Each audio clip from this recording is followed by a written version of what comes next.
My name is Saruk Hussain from Optimus Medical Institute, boring road, Patna. तो आज हम लोग जो चैप्टर डिस्कस करने वाले हैं वो चैप्टर है hello alkane and hello arenes.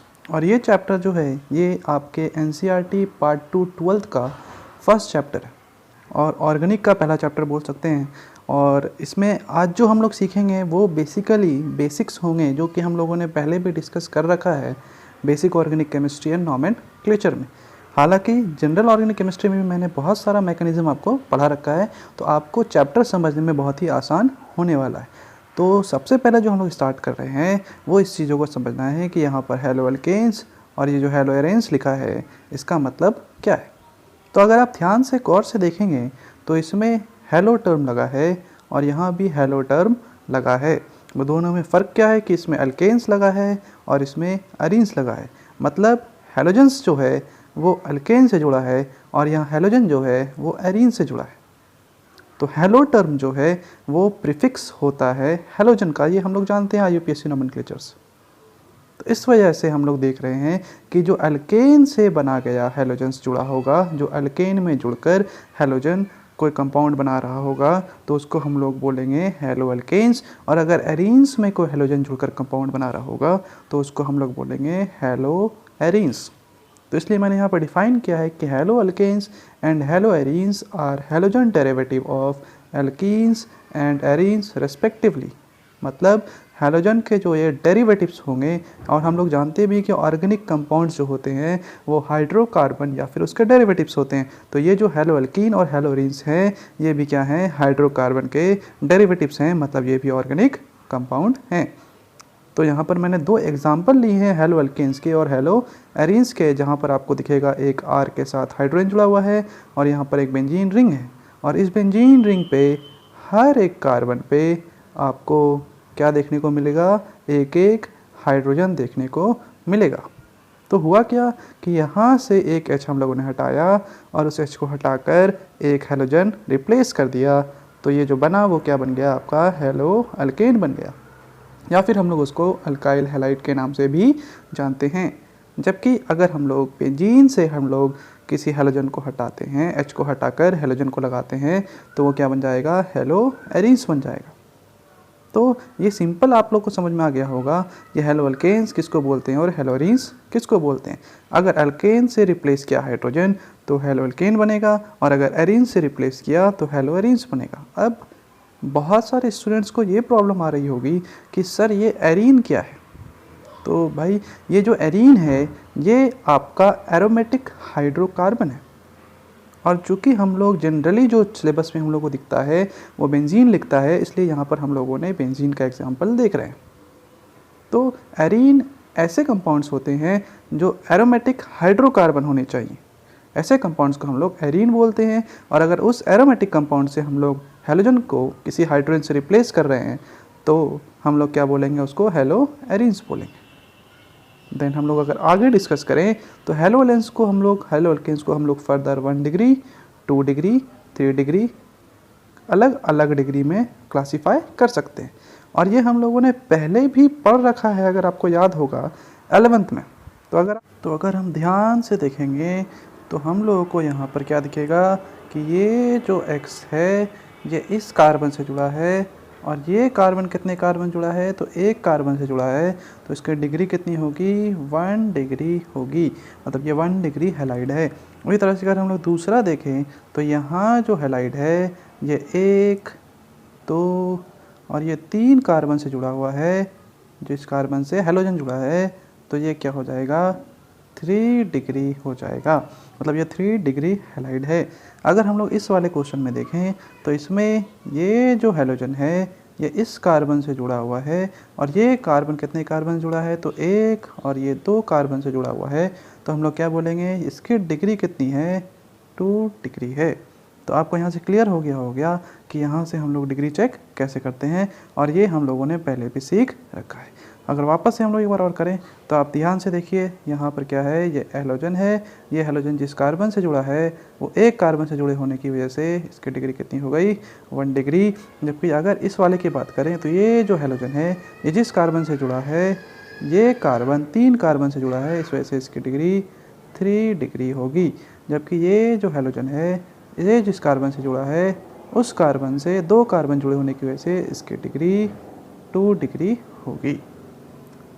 अब हम लोग अगर आगे डिस्कस करें तो हम लोग देखेंगे कि भाई हैलोरीन्स को हम लोग 2 तरीके से डिवाइड कर सकते हैं। एक को हम लोग बोलेंगे अराइल हैलाइड और एक को हम लोग बोलेंगे अल्काइल हैलाइड। तो अराइल हैलाइड हम लोग उसको बोलेंगे जहाँ पर हैलोजन जो है वो डायरेक्टली जुड़ा होगा, किससे? तो बेंजीन रिंग से। अगर हैलोजन डायरेक्टली जुड़ा है बेंजीन रिंग से तो हम लोग क्या बोलेंगे कि वो अराइल हैलाइड है। जबकि अगर यहाँ पर हैलोजन एटम डायरेक्टली ना जुड़कर साइड चेन से जुड़ जाए किसी एरोमेटिक सिस्टम के तो हम लोग उसको क्या बोलेंगे? अल्काइल हैलाइड बोलेंगे। अल्काइल क्यों बोला?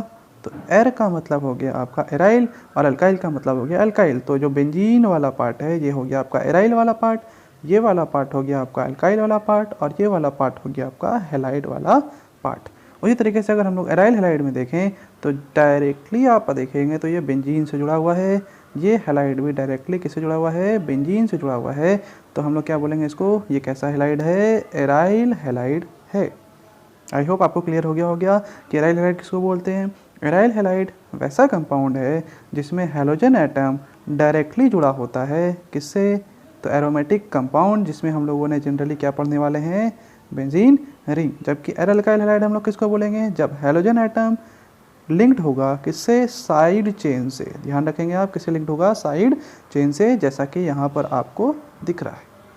नेक्स्ट हम लोग अगर बात करें तो कॉन्सेप्ट आएगा एलाइलिक एंड विनाइलिक हैलाइड्स का, जिसके बारे में हम लोगों ने पहले भी पढ़ रखा है कि विनाइलिक और एलाइलिक हैलाइड्स क्या होते हैं। लेकिन हम लोग एक बार वापस से यहाँ पर डिस्कस करेंगे कि क्या हो रहा था। तो सबसे पहले ट्रिक की अगर बात करें तो मैंने एक छोटा सा ट्रिक बताया था आप लोगों को कि अगर आपके पास carbon single bond carbon, double bond carbon और फिर सिंगल बॉन्ड कार्बन है, तो मैंने बोला था कि जो डबल बॉन्डेड कार्बन से जुड़ा होता है, जो भी चीज़ डबल बॉन्डेड कार्बन से जुड़ी होगी वो क्या कहलाएगी? वो कहलाएगी एलाइलिक या विनाइलिक। तो वो कहलाएगी विनाइलिक। ये भी क्या कहलाएगी? विनाइलिक। जबकि डबल बॉन्ड के जस्ट बगल वाला को क्या कहते हैं हम लोग? तो उसको हम लोग कहते हैं एलाइलिक। डबल बॉन्ड के जस्ट बगल वाले को हम लोग क्या कहेंगे? एलाइलिक। लेकिन अगर हम लोग यहाँ पर देखें वापस से कि आपके पास carbon single bond carbon, double bond carbon, single bond carbon दिया हुआ है और आपको वापस से अगर इसको डील करना है कि भाई हम लोग डिफाइन कैसे कर सकते हैं ट्रिक के अलावा। ट्रिक से तो पता चल गया कि डबल बॉन्डेड कार्बन को हम लोग बोलेंगे विनाइलिक और डबल बॉन्ड के जस्ट बगल वाले को बोलेंगे एलाइलिक। अब अगर डिफिनेशन पे आएँ तो ऐसे sp3 हाइब्रिडाइज्ड कार्बन एटम, जैसे ये क्या है? sp3 है। क्यों होगा? क्योंकि यहाँ पर 3 H होंगे, यहाँ पर भी 3 H होंगे, यहाँ पर एक H होगा और यहाँ पर भी एक H होगा। तो ये भी आपके पास कैसा होगा? sp3 होगा। तो ये भी sp3 है और ये भी sp3 है। तो ऐसे sp3 वाले हाइब्रिडाइज कार्बन एटम जिसके ठीक बगल में आपको क्या दिख जाए? डबल बॉन्ड दिख जाए, एडजेसेंट कार्बन पे क्या हो? डबल बॉन्ड हो, तो हम लोग उसको क्या बोलते हैं? हम लोग उसको बोलते हैं एलाइलिक हैलाइड। तो आपको यहाँ पर वही दिखेगा क्लियर यहाँ पर डिफाइन में कि the halogen compound in which halogen atom is linked to an sp3 hybridized carbon atom adjacent to, ध्यान दें यहाँ पर लिखा हुआ है adjacent to carbon carbon double bond is known as allylic halide। अब अगर हम लोग यहाँ देखें तो कुछ एग्जांपल लिया है यहाँ पर मैंने, एग्जांपल से आपको और क्लियर होगा कि देखिए ये जो हैलोजन है, ये हैलोजन जिस कार्बन से जुड़ा है, ये कार्बन कैसा है? तो ये कार्बन है sp3 और उसके ठीक बगल वाले कार्बन में आपको डबल बॉन्ड सिस्टम दिख रहा है। तो हम लोग क्या बोलेंगे कि ये क्या है? ये एलाइलिक हैलाइड है। सेम यहाँ पर अगर हम लोग आएँ तो ये जो हैलाइड है इसके ठीक बगल वाला जो कार्बन है जिससे वो जुड़ा है वो कैसा है? sp3 है और वो जिससे जुड़ा है वो डबल बॉन्डेड सिस्टम है, मतलब ये भी एलाइलिक है। ठीक यहाँ पर अगर हम लोग चेक करें तो ये जो हैलाइड है ये जिस कार्बन से जुड़ा है उसके ठीक एडजेसेंट पे आपको ये डबल बॉन्ड दिख रहा है, मतलब जिससे हैलाइड जुड़ा है वो sp3 है और sp3 के बगल वाले में डबल बॉन्डेड सिस्टम है, मतलब ये हैलाइड कैसा है? अल्काइल हैलाइड है। और ये क्वेश्चन जो है, ये क्वेश्चन आपका CBSE बोर्ड में पूछा गया है। आगे बढ़ते हैं हम लोग। तो यहाँ पर हम लोगों ने क्या सीखा कि ये जो है ये भी एलाइलिक हैलाइड है, ये भी एलाइलिक हैलाइड है और ये भी एलाइलिक हैलाइड है। अगर हम लोग आगे डिस्कस करें तो नेक्स्ट पार्ट जो है वो क्या है, विनाइल। तो मैंने सिखाया अभी जस्ट कि जो डबल बॉन्डेड कार्बन से जुड़ा होगा वो कैसा होगा, विनाइल हैलाइड होगा। तो हम लोग यहाँ क्लियर देख भी पा रहे हैं कि ये जो ब्रोमीन है ये किससे जुड़ा हुआ है, डायरेक्ट डबल बॉन्डेड सिस्टम से जुड़ा हुआ है। तो क्या बोलेंगे, ये क्या होगा, विनाइलिक हैलाइड होगा। वही तरीके से ये जो हैलोजन है ये डायरेक्ट डबल बॉन्ड से जुड़ा हुआ है, डबल बॉन्डेड कार्बन से जुड़ा है, देख सकते हैं आप, यहाँ पर दिख रहा होगा आपको। तो ये भी कैसा है, विनाइलिक हैलाइड है। यहाँ भी अगर हम लोग देखें तो हैलोजन जो है वो डबल बॉन्डेड सिस्टम से जुड़ा हुआ है, मतलब ये भी विनाइलिक होगा। आई होप आपको समझ में आ रहा होगा। यहाँ पर भी देखें अगर, तो ये जो हैलोजन है ये जिस कार्बन से जुड़ा है वो कार्बन कैसा है, डबल बॉन्डेड है, मतलब ये कैसा है, विनाइलिक है। सेम अगर हम लोग यहाँ से देखें तो ये जो हैलोजन है ये जिस कार्बन से जुड़ा है वो डबल बॉन्डेड सिस्टम है, मतलब ये भी विनाइलिक है। तो इससे हम लोग क्लियर हो गया कि ये जो है ये भी विनाइलिक है, ये भी विनाइलिक है, ये भी विनाइलिक है और ये दोनों भी विनाइलिक है। क्यों, क्योंकि जो हैलाइड है वो जिससे जुड़ा है जिस कार्बन से वो डबल बॉन्डेड सिस्टम है। आई होप आपको ये क्लियर हो गया होगा। नेक्स्ट हम लोग आगे बढ़ेंगे IUPAC नॉमेनक्लेचर की तरफ। और यहाँ से क्वेश्चन JEE मेंस में भी आते हैं, मेडिकल में भी आता है और बोर्ड्स में तो आते ही आते हैं। 2016, 2017, 2015 में अगर आप देखें तो IUPAC नॉमेनक्लेचर से एक क्वेश्चन था। अगर JEE मेंस की बात करें तो 2019 में इससे एक क्वेश्चन आया था। तो अगर हम लोग बात करें हैलोजन्स के प्रीफिक्स की, तो हैलोजन का प्रीफिक्स क्या होता है, हेलो, और इसका कोई भी सफिक्स नहीं होता है। तो यहाँ पर मैंने काट दिया है, ये एक्स नहीं है, इसलिए मैंने लिख दिया है ब्रैकेट में, नहीं होता है मतलब सफिक्स नहीं होता है इसका सिर्फ प्रीफिक्स होता है जिसको हम लोग हेलो बोलते हैं। अब यहाँ पर कुछ एग्जांपल्स लिए हैं मैंने जिससे हम लोग इसको समझने की कोशिश करेंगे। तो जैसे अगर हम लोग देखें तो आपके पास कितने कार्बन का चेन है, एक कार्बन का चेन है, तो इसको हम लोग क्या मानेंगे, इसको 1 मान लेंगे। तो क्या होगा, 1 पे क्या है, क्लोरो। तो आप चाहे तो डायरेक्ट क्लोरो लिख सकते हैं या फिर इसको 1 क्लोरो भी लिख सकते हैं। तो क्या हो जाएगा इसका नाम कि 1 पे क्या है, क्लोरो है और कितने कार्बन का चेन है, एक कार्बन का। तो क्या लिखेंगे उसके लिए हम लोग, मिथ। और ये जो एन है ये क्यों लगाया, क्योंकि इसमें सारे के सारे सिंगल बॉन्ड है, सिंगल बॉन्डेड सिस्टम है, तो ये अल्केन है, तो इसलिए हम लोगों ने लगा दिया लास्ट में एन। तो नाम क्या हो गया इसका, 1 क्लोरोमीथेन या फिर क्लोरोमीथेन। वही तरीके से आप लोग बाकी के क्वेश्चंस ट्राई करेंगे पॉज करके और आंसर देखेंगे नहीं।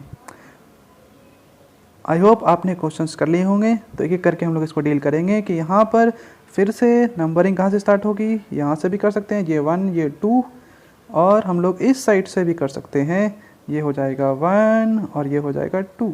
तो बताइए नंबरिंग कहाँ से सही होगी, जहाँ से आपका सब्स्टिट्यूएंट नज़दीक होगा। तो सब्स्टिट्यूएंट नज़दीक कहाँ से है, नीचे से, तो ये नंबरिंग सही है। तो भाई ब्रोमीन कितने नंबर पे है, तो 1 पे। तो चाहे तो आप 1 ब्रोमो लिखें या फिर डायरेक्ट ब्रोमो लिखें, क्योंकि कितने पर है, 1 पे ही है। तो नाम क्या हो जाएगा इसका, ब्रोमो। 1 पे है चूँकि, तो 1 लिखना जरूरी नहीं है। कितने कार्बन है यहाँ पर, सॉरी यहाँ पर थोड़ा सा मिस्टेक है लिखा हुआ। अगर हम लोग यहाँ देखें तो कार्बन कितने हैं यहाँ पर, 2। तो 2 कार्बन के लिए हम लोग यहाँ पर लिखेंगे इथ। और कितने कार्बन के बीच सिंगल बॉन्ड है सारे के सारे, ये दोनों कार्बन के बीच, इस कार्बन के बीच, इस कार्बन के बीच सिंगल बॉन्ड है। तो यहाँ पर हम लोग क्या लिख देंगे, इथेन। मतलब यहाँ पे नाम क्या होगा इसका, ब्रोमोमीथेन नहीं होगा, नाम क्या होगा, ब्रोमोइथेन होगा। आई होप आप समझ गए होंगे इसका नाम कैसे हुआ। नेक्स्ट क्वेश्चन पे अगर हम लोग आएँ तो नेक्स्ट क्वेश्चन पे आने पर हम लोग देखते हैं कि भाई यहाँ पर ये आपका आयोडीन है, तो मेन चेन हम लोग जाएंगे। तो मेन चेन बनेगा 3 कार्बन का, 1 2 और ये 3। अब इधर से भी नंबरिंग करेंगे तो 1 2 और ये 3 होगा। तो नंबरिंग दोनों साइड से सेम है और एक ही सब्स्टिट्यूएंट है। कितने पर है भाई, तो 2 पे। तो क्या लिख दिया हम लोगों ने, 2 पे क्या है, आयोडो। क्योंकि हम लोग हेलो पढ़ते हैं, हेलोजेंस के लिए हेलो यूज़ करते हैं, फ्लोरो के लिए फ्लोरीन के लिए फ्लोरो, क्लोरीन के लिए क्लोरो, ब्रोमीन के लिए ब्रोमो और आयोडीन के लिए आयोडो। तो 2 पे क्या है आपका, आयोडो है। तो लिख दिया भाई 2 पे आयोडो। कितने कार्बन है? 3, तो 3 के लिए हम लोगों ने लिखा प्रोप। और सारे के सारे बॉन्ड कैसे हैं कार्बन के बीच में? सिंगल, तो हम लोगों ने लगा दिया एन। तो मतलब ये क्या हो गया? 2 आयोडो प्रोपेन। मैं वापस से रिपीट कर रहा हूँ, यहाँ पर मीथेन नहीं है, ये गलती से लिखा गया है। यहाँ पर आपका क्या है? इथेन है। तो आप लिखते समय इसको करेक्ट ज़रूर कर लेंगे।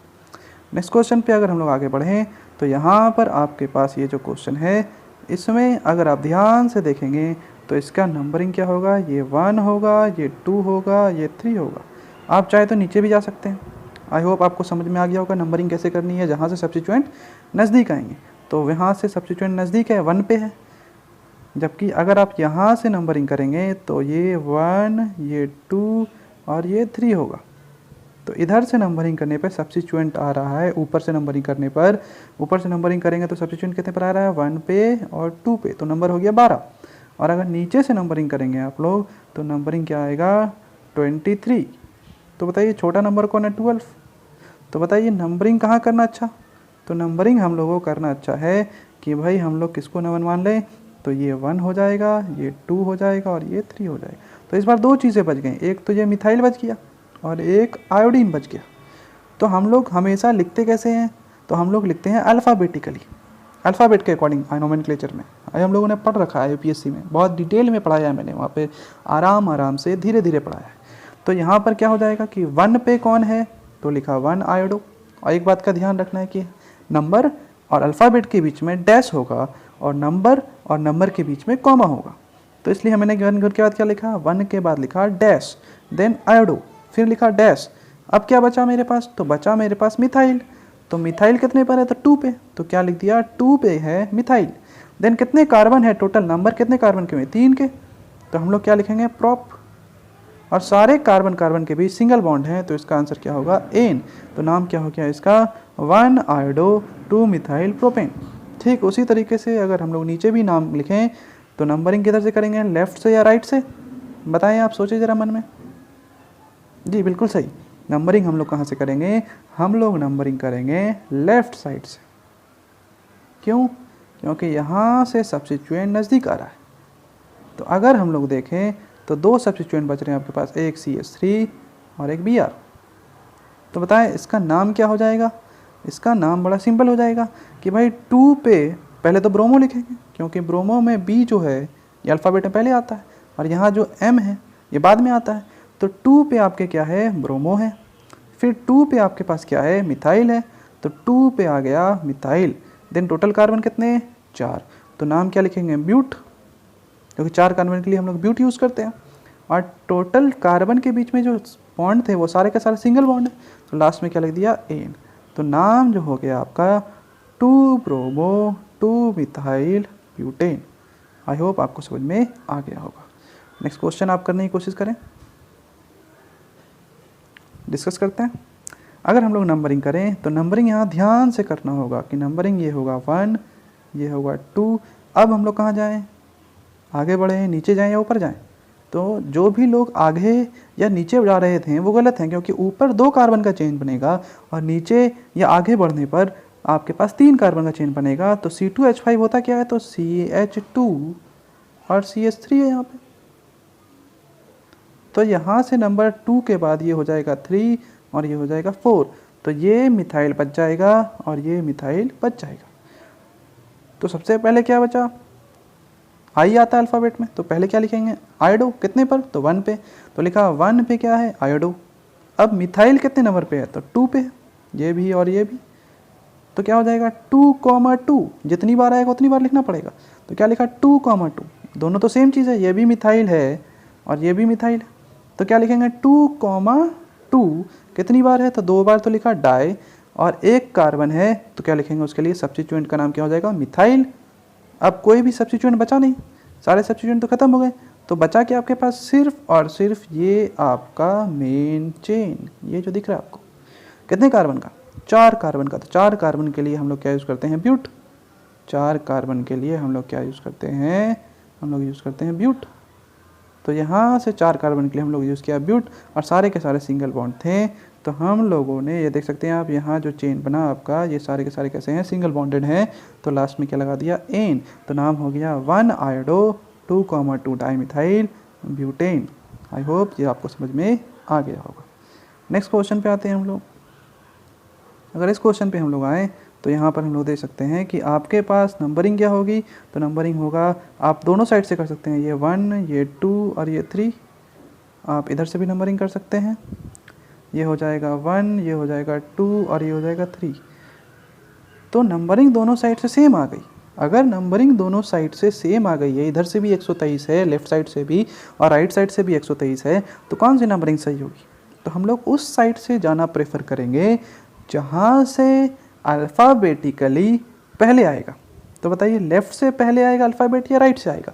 अगर हम लोग यहाँ से स्टार्ट करते हैं तो पहले आएगा बी, और अगर हम लोग यहाँ से स्टार्ट करते हैं तो पहले आएगा सी। तो बताइए पहले कौन आता है, बी या सी, तो पहले तो आता है बी। मतलब नीचे वाली जो नंबरिंग है वो सही है और ऊपर वाली जो नंबरिंग है वो गलत है। तो इसके अकॉर्डिंग जो है वो पहले नंबरिंग कहाँ से कौन सी सही हो गई, वापस से हम लोग करते हैं इसको, नंबरिंग कौन सी सही हो गई आपकी, तो नंबरिंग आपकी सही हो गई कि ये 1 होगा, ये 2 होगा और ये 3 होगा। तो बचा कि आपके पास ये बी आर, ये आई और ये सी एल। तो अगर हम लोग ध्यान से देखेंगे तो अल्फ़ाबेटिकली अगर लिखेंगे तो 1 पे आपके कौन है, ब्रोमो, बी आर है, और 3 पे कौन आएगा, क्लोरो, क्योंकि पहले तो अल्फ़ाबेट में बी आता है, फिर सी आता है, देन कौन बचा, आई, तो देन कौन लिखेंगे, आयोडो, कितने नंबर पे है, तो 2 पे, तो क्या लिखेंगे 2 आयोडो, और टोटल कार्बन कितने हैं, 3, तो 3 कार्बन के लिए यूज़ करते हैं हम लोग प्रॉप, और सारे के सारे बॉन्ड कार्बन के बीच में सिंगल है तो क्या लगा दिया, एन। तो नाम जो है वो क्या हो गया आपका, 1 ब्रोमो 3 क्लोरो 2 आयोडो प्रोपेन। तो ये जो लास्ट क्वेश्चन है ये आप खुद से करेंगे, ये मैं बताऊंगा नहीं, और आप चेक करेंगे कि ये क्वेश्चन आपसे होता है या नहीं होता है। नेक्स्ट क्वेश्चन अगर हम लोग देखें तो ये बहुत ही इंपॉर्टेंट क्वेश्चन है, आप देख रहे होंगे यहाँ पर मैंने मेंशन भी किया है कि ये 319 में पूछा गया क्वेश्चन है और बोर्ड CBSE में भी आया हुआ है। तो अगर हम लोग इस पर आंसर करने की कोशिश करें तो नंबरिंग कहाँ से होगी, ये आप खुद ट्राई करेंगे कि नंबरिंग कहाँ से होती है, एक बार ट्राई करें पॉज करके फिर डिसाइड करते हैं। आई होप आपने नंबरिंग कर ली होगी, तो हम लोग भी नंबरिंग कर लेते हैं कि भाई नंबरिंग किधर से होगा। तो ये जो है ये 1 होगा, ये 2 होगा, ये 3 होगा और ये 4 होगा और ये कार्बन 5 होगा। अब जिसका इसका सही हुआ है उनको समझ में आ गया है कि नंबरिंग कैसे करनी है, क्योंकि अगर आप दोनों साइड से नंबर करेंगे तो आपको दिखेगा कि नंबरिंग सेम आ रही है, और जब नंबरिंग सेम आती है तो यहाँ अल्फ़ाबेट के बजाय हम लोग यहाँ पर डबल बॉन्ड दिख रहा है, तो हम लोग अल्कीन की प्रायोरिटी ज़्यादा देते हैं हेलोजन से, इस वजह से नंबरिंग हो गई 1 2 3 4 और ये 5। तो क्या बचा है, ये बच गया है और ये बच गया है, और तो कुछ बचा नहीं। अब कुछ लोग एच से कन्फ्यूज होंगे, एच तो भाई रहता ही रहता है, कार्बन हाइड्रोजन के बीच तो बॉन्ड है ना, तो इससे कोई फ़र्क पड़ने वाला आपको नहीं है, इस पर ध्यान देने की ज़रूरत आपको बिल्कुल भी नहीं है। तो क्या है, इस वाले पे भी ध्यान देने की ज़रूरत नहीं है, तो एच है। तो बचा कि आपके पास CH3 और Br। तो हम लोग क्या करेंगे, नंबरिंग करेंगे। नंबरिंग हम लोगों ने कर रखी है, कहाँ से, तो इसको आना है 1, ये है 2, ये है 3, ये है 4 और ये है 5। तो ये और ये नाम लिखना है, तो पहले कौन आता है, Br, बी आता है पहले। तो 4 पे क्या है, ब्रोमो, 3 पे आपके क्या है, मिथाइल। टोटल कार्बन कितने, 5 कार्बन की नंबरिंग की हम लोगों ने, तो क्या लिखेंगे, पेंट। पेंट क्यों लिखा, क्योंकि 5 कार्बन है। अब सारे के सारे सिंगल बॉन्ड नहीं है, इस बार डबल बॉन्ड है। कितने नंबर पे है डबल बॉन्ड, ध्यान से देखिए कितने नंबर पे है, 2 पे डबल बॉन्ड स्टार्ट हुआ है। तो जहाँ से स्टार्ट होता है डबल बॉन्ड वहाँ से नंबरिंग हम लोग करते हैं। तो 2 पे क्या है, डबल बॉन्ड, इसलिए 2 पे लिखा गया इन। आई होप आपको समझ में आया होगा कि जब नंबर क्या था, सेम था, और चूंकि यहाँ पर डबल बॉन्ड है तो हम लोग इसकी प्रायोरिटी ज़्यादा देंगे according to priority order. I hope आप समझ गए होंगे। तो आप नेक्स्ट क्वेश्चन खुद से कर लेंगे, और ये बड़ा आसान है। तो अगर इस क्वेश्चन को हम लोग डिस्कस करें तो यहाँ पर क्वेश्चन में आपको जो दिखेगा, ये H का कोई यूज़ नहीं है, ये तो कार्बन से जुड़ा ही होता है, ये सिर्फ कंफ्यूज करने के लिए आपको दिया गया है।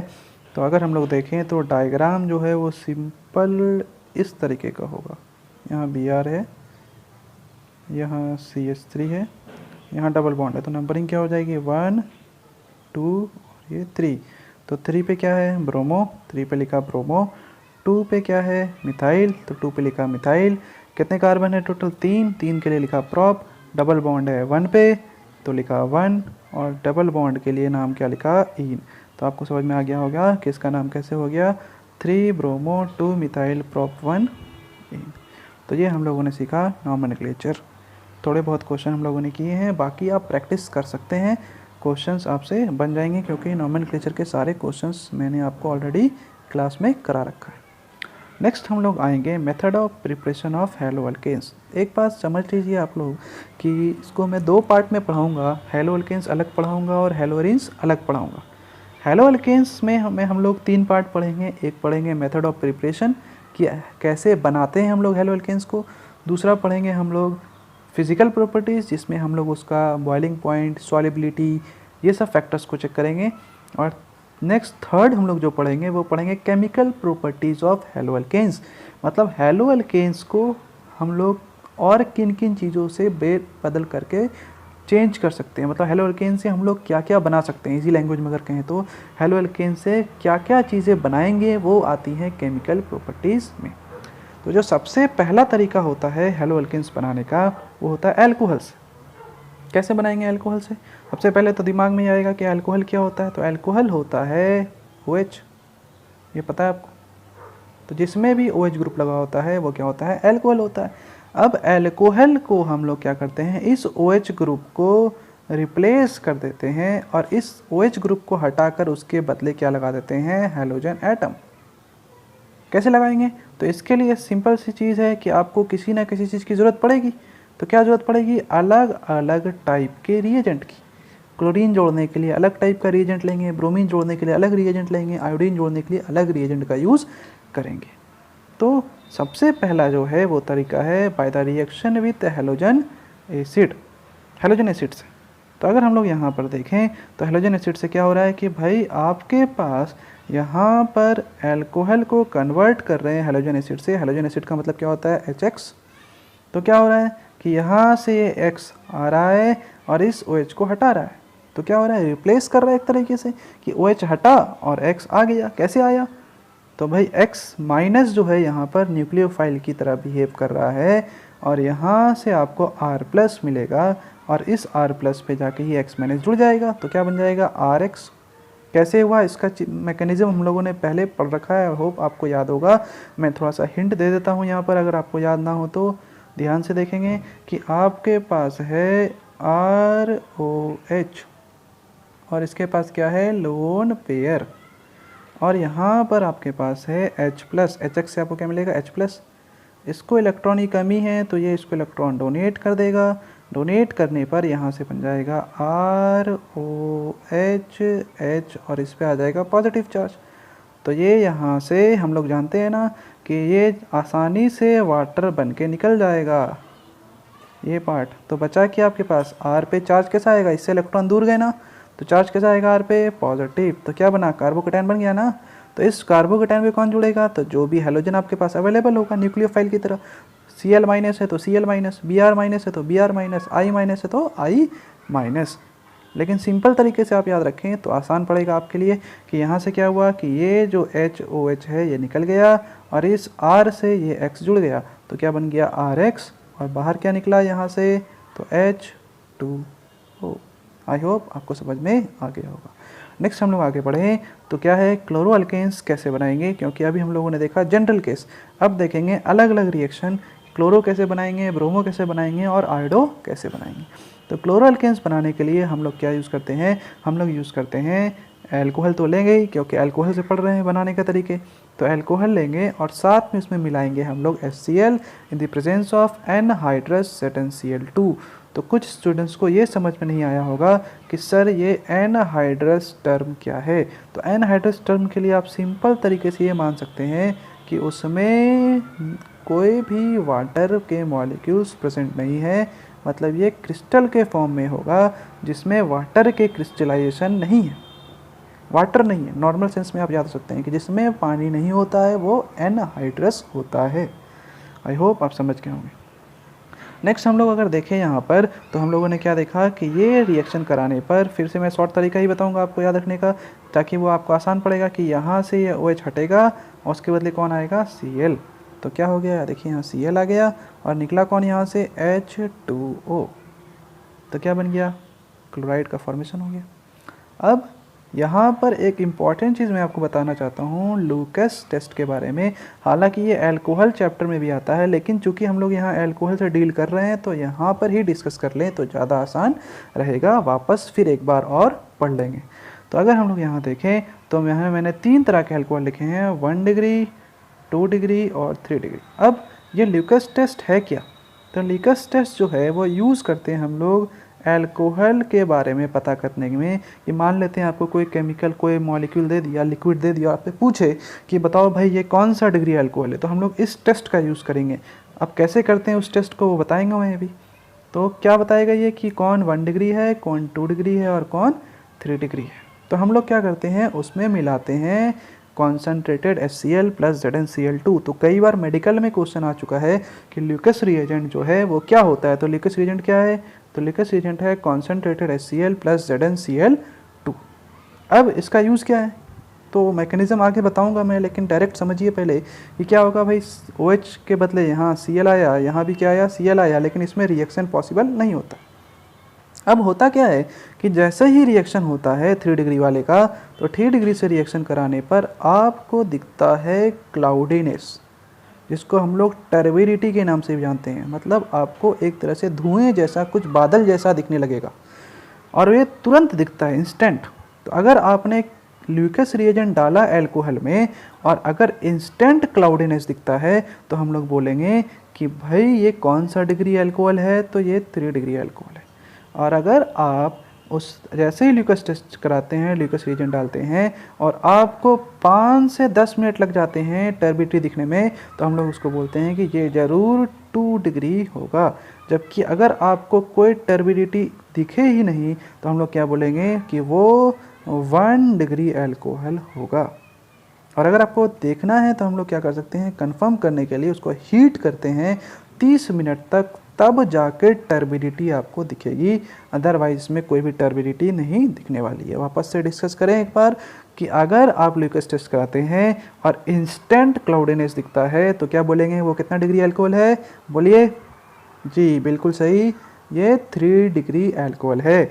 लेकिन अगर 5 से 10 मिनट लगते हैं टर्बिडिटी आने में तो क्या बोलेंगे भाई, जी बोलेंगे ये 2 डिग्री अल्कोहल है। लेकिन अगर टर्बिडिटी आती ही नहीं है तो हम लोग क्या बोलेंगे कि ये 1 डिग्री अल्कोहल है। मतलब टर्बिडिटी नहीं आएगी, अगर आप हीट करते हैं ज़बरदस्ती तब जाके टर्बिडिटी मिलेगी। इसलिए मैंने यहाँ लिख दिया है, that is why the test is used for distinction of 1 degree, 2 degree and 3 degree alcohol. Mechanism की हालांकि ज़रूरत नहीं है, लेकिन फिर भी समझ लीजिए, आपको आसानी हो जाएगी कि भाई 1 डिग्री के केस में टर्बिडिटी दिखी क्यों नहीं, ऐसा क्या हो गया।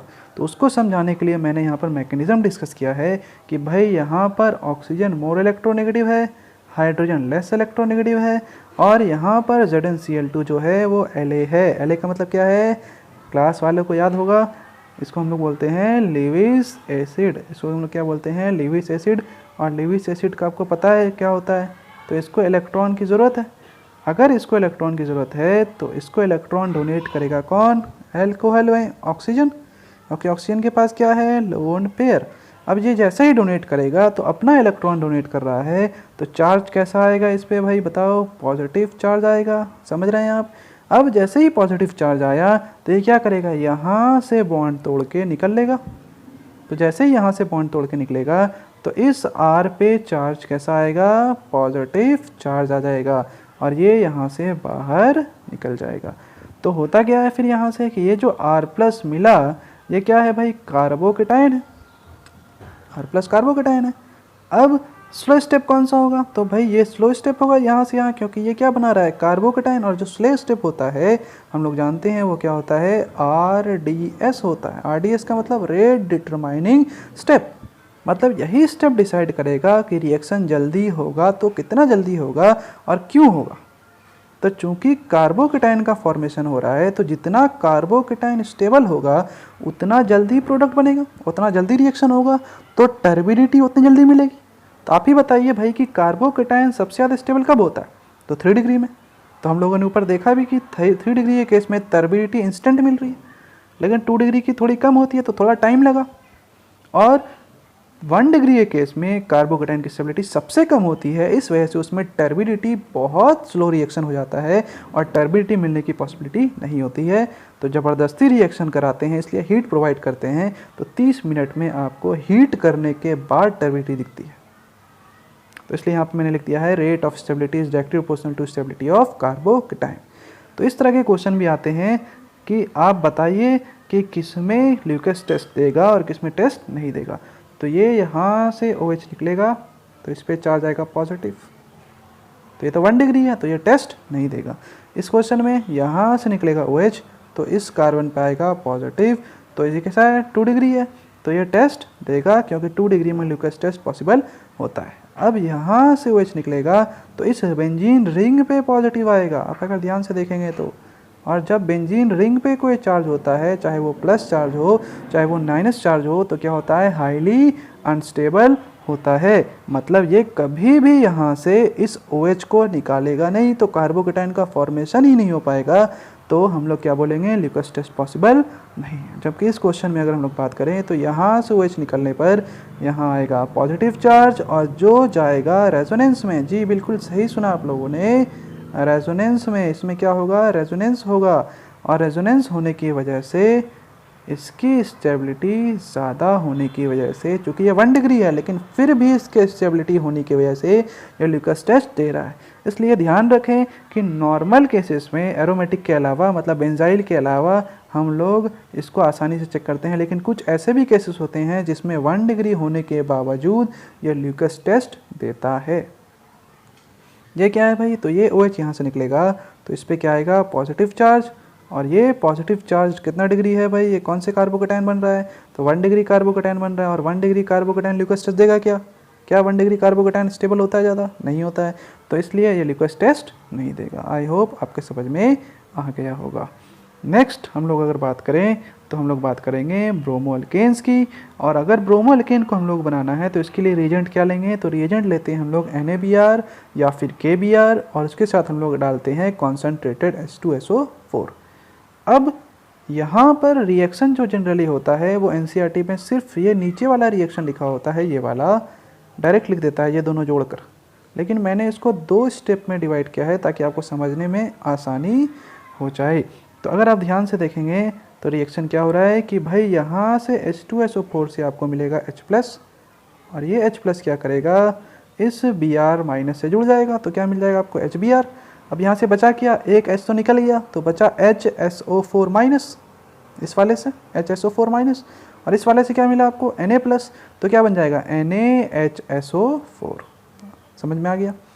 यहाँ अगर हम लोग देखें तो यहाँ नेक्स्ट रिएक्शन में क्या हुआ? हम लोग ने अल्कोहल लिया, क्योंकि अल्कोहल से बनाना सीख रहे हैं, और यहाँ से HBr मिला हुआ है, तो क्या डाल दिया? HBr, और हम लोग रिप्लेसमेंट रिएक्शन करा रहे हैं बेसिकली। तो क्या होगा? ये OH यहाँ से हटेगा और उसके बदले ये Br आ जाएगा इस तरीके से।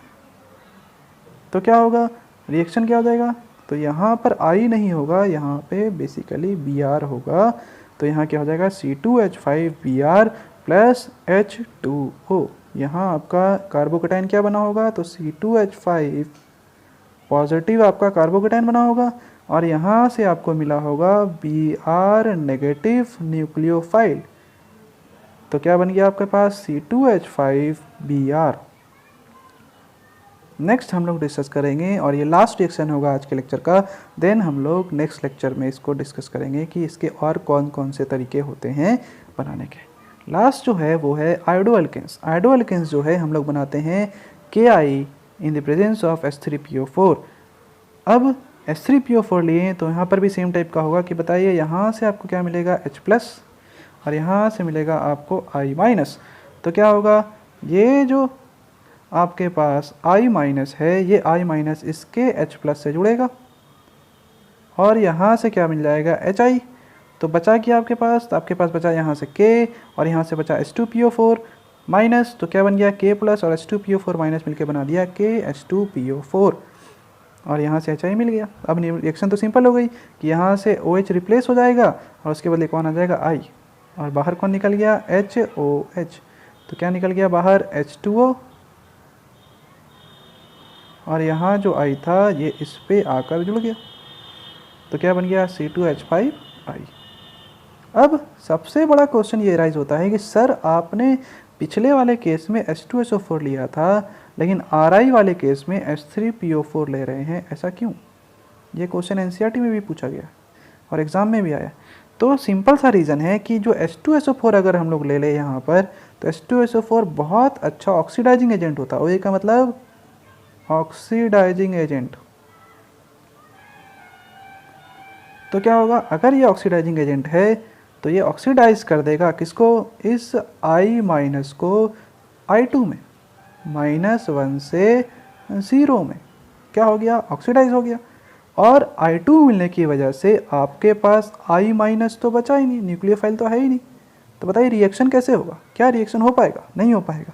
इस वजह से हम लोग H2SO4 ना यूज़ करके हम लोग H3PO4 का यूज़ करते हैं। इसलिए मैंने यहाँ नीचे लिख भी दिया है कि that is Y NaI plus H3PO4 या फिर KI प्लस H3PO4 का यूज़ करते हैं प्रिपरेशन ऑफ RI में। क्यों याद रखिएगा आप लोग, क्योंकि अगर हम लोग H2SO4 लें तो H2SO4 जो है वो क्या होता है, ऑक्सीडाइजिंग एजेंट होता है और ऑक्सीडाइजिंग एजेंट ऑक्सीडाइज कर देगा किसको, तो I माइनस को, किस में, तो I2 में, और आपका रिएक्शन आगे बढ़ नहीं पाएगा। तो हम लोग क्या बोलेंगे, हम लोग यूज़ करेंगे हमेशा KI प्लस H3PO4 या फिर NaI प्लस H3PO4 का।